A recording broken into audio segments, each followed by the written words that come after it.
Peggy 18.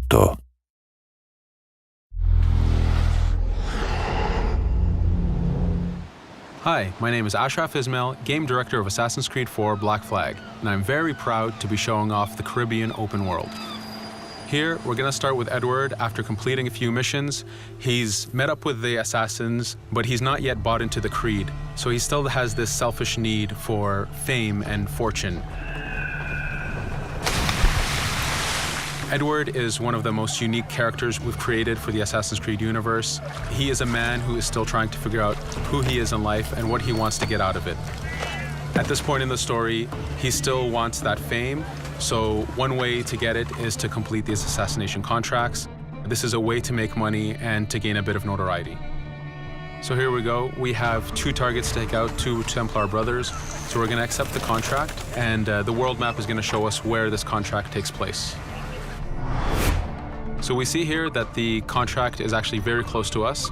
It starts in the village we're in, but as we zoom out, we want to show you the world that we have. Many locations, over 50 locations, centered by Cuba, the Bahamas, and Florida up north. This is a massive world. There's a lot to find and do in this Caribbean Sea. But now we'll get back to the Fisherman Village and go after our targets. The Fisherman Village, it's one type of location in this world. It's really here as a convenience to the player. This is where you can start missions, where you can shop to upgrade Edward and the Jackdaw itself. It's really about the mood and the ambiance of the Caribbean Sea. In the distance, we have a tavern that we're approaching. Taverns are places where you can hire crew, play mini games, drink if you wish. But for now, we're going to focus on the targets and take them out.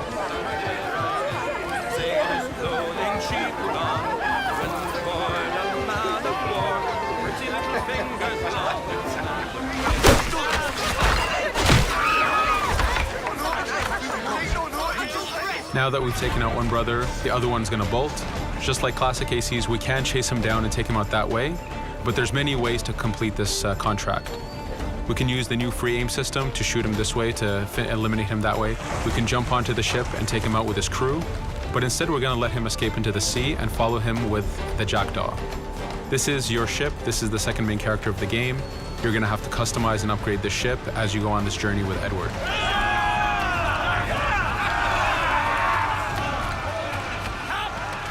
We've seamlessly gone from a ground chase right into a naval chase. We could destroy the ship and complete the contract that way, but instead, using the spyglass, we can see that he's carrying a lot of rum. Rum is important in the economy system. It's one way of making a lot of money if you sell it properly. So instead of destroying the ship, we're going to plunder that ship. Fire!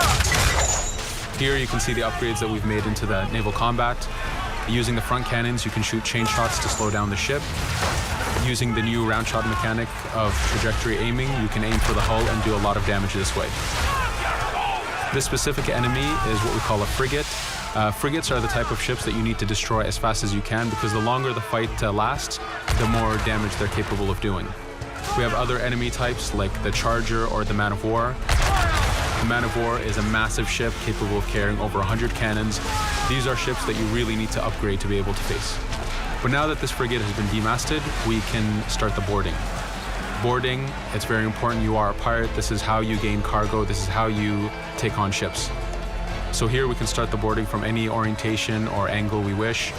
The distance even matters. If you get too close, the 2 crews will just jump right into each other. If you start a bit further, you can jump in the water and go in for a sneak stealth attack. We have 2 objectives to accomplish for this boarding. We can take out the captain, and we need to take out some of his crew. So using the swivel gun, we will efficiently take out a lot of the crew. And now we'll go for the captain using Edward's navigation abilities. Here, again, using the new free aim system, we have a dangerous enemy on the other side taking out our crew. We can easily take him out with a headshot. So what we see here is that 2 ships have come together to create this 3D environment where, using your assassin abilities to navigate, to be stealthy, you can take the advantage and get the kill by surprise. Now that we've taken out the captain, we still need to take out a few of the crew members to complete this boarding.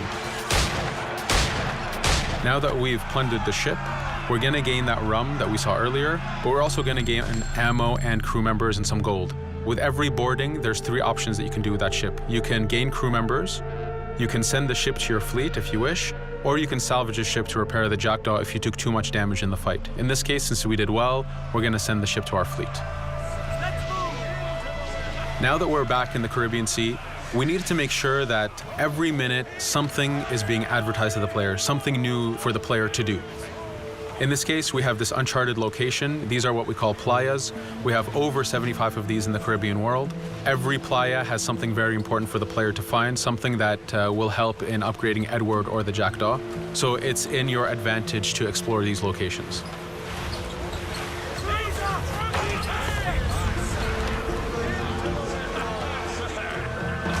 Again, for us, seamlessness is very important. We needed to be able to explore this Caribbean world without having too much interruption in the action. So being able to just let go of the wheel anywhere we want, jump into the water, and swim over to that location. This is very important for the mood and the immersiveness of this Caribbean open world. Here, as we get on the playa, in the distance we can see that there's a faction battle, but closer to us we can see that there's this poor drunken sailor who's passed away. But being a pirate, of course, we're going to loot his body and see what he has for us.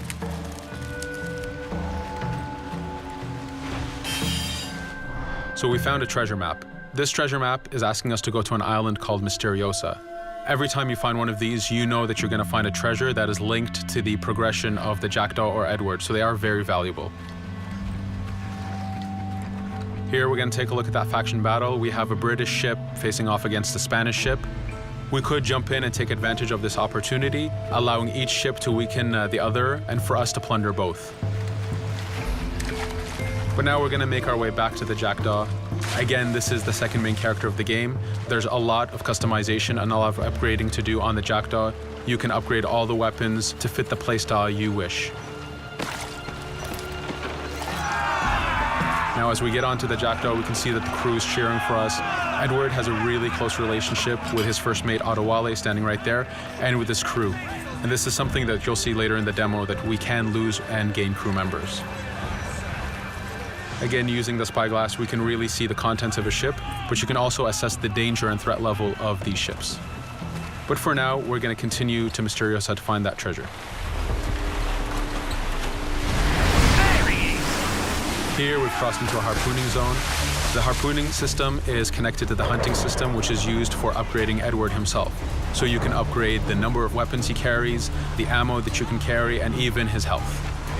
But for now, we've moved past that zone and we've got into a storm. Storms are very dangerous.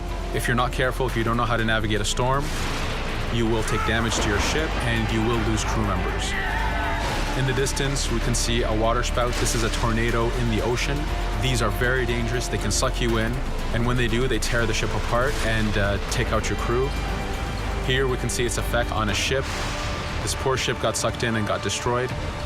Storms are very dangerous, but we wanted the player to take advantage of this. When you've mastered a storm, when you know how these systems work, you can pull enemies into a storm and let the storm do damage for you. So there is a strategic element to using a storm in the world.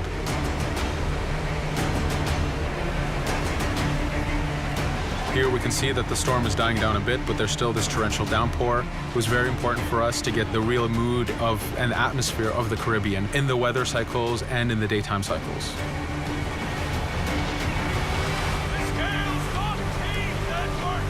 But here, since we've survived the storm, did pretty well, let's order our crew to sing. Sea shanties are a part of this game. It's a collectible that you can find in the world. So the more you find, the bigger playlist you have for your crew. But for now, we've made it to Misteriosa. So again, we're going to seamlessly get off our ship and explore this location. Misteriosa is a Mayan ruin. Mayan ruins are heavy with stealth and navigation capacities. There's a lot of treasures and hidden discoveries to be found in these locations.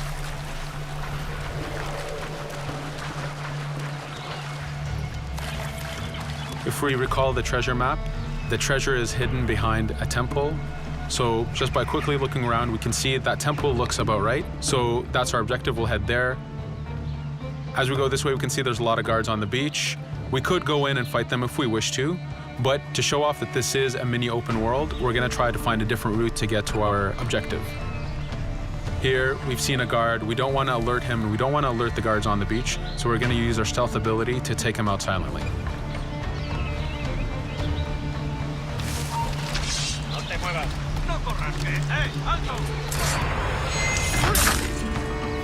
With AC3, we were able to push the navigation in the frontier, which means using natural environments like trees and rocks and so on. Mayan ruins are the perfect place where we mix man-made structures and these natural environments. So you really get to feel how far the navigation abilities of the assassin have come since the original game. In the distance there, we can see another part of the island being blocked off by a patrol of guards. We're going to avoid it for now and go for that treasure.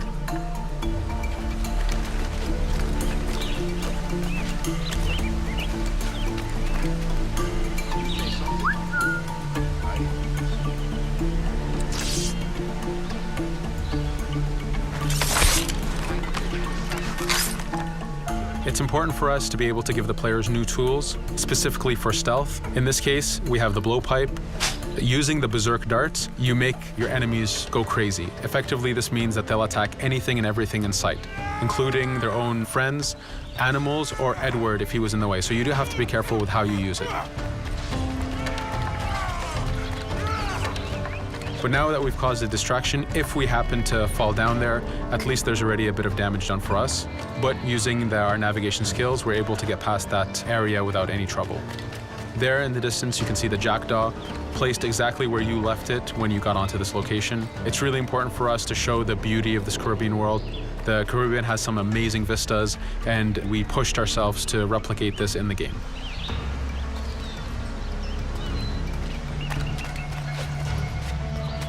As we continue forward, we can see in the distance there's a couple prisoners that are taken hostage. This is a scenario that you need to use stealth. If you're detected by those guards, they will kill the hostages. So in this case, it's to your advantage to use the environment to figure out how you can take out those guards without being detected. In this case, it's 2 guards, so it's not too hard. There are other scenarios where you have more guards and you have to figure out how you can take all of them out at the same time.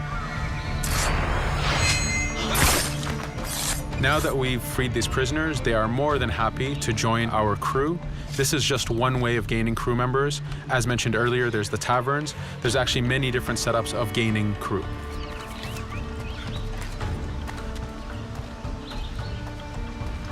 Here, we're going to go back to the treasure map. We can see that the treasure is actually behind the temple near a fountain. So if we just look around, we can see that it's around here.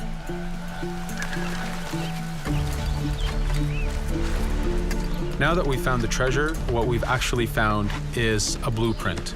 Blueprints are incredibly valuable for the upgrading of the jackdaw. This is how you can upgrade the biggest and most devastating upgrades of the ship. So here we're approaching a reach high point. Just like classic ACs, synchronizing with the reach high point reveals the contents of a location and the map itself. But as an added feature, because this game world is so huge, there are many different locations, this also becomes a fast travel point. So now you can, by synchronizing, now you can come back here anytime you wish to collect those treasures that we passed up a bit earlier. Here we've reached the end of the demo. This was a tease of the open world that we have. We're very excited to be able to show off this game and to let you play it very soon. Thank you for joining us.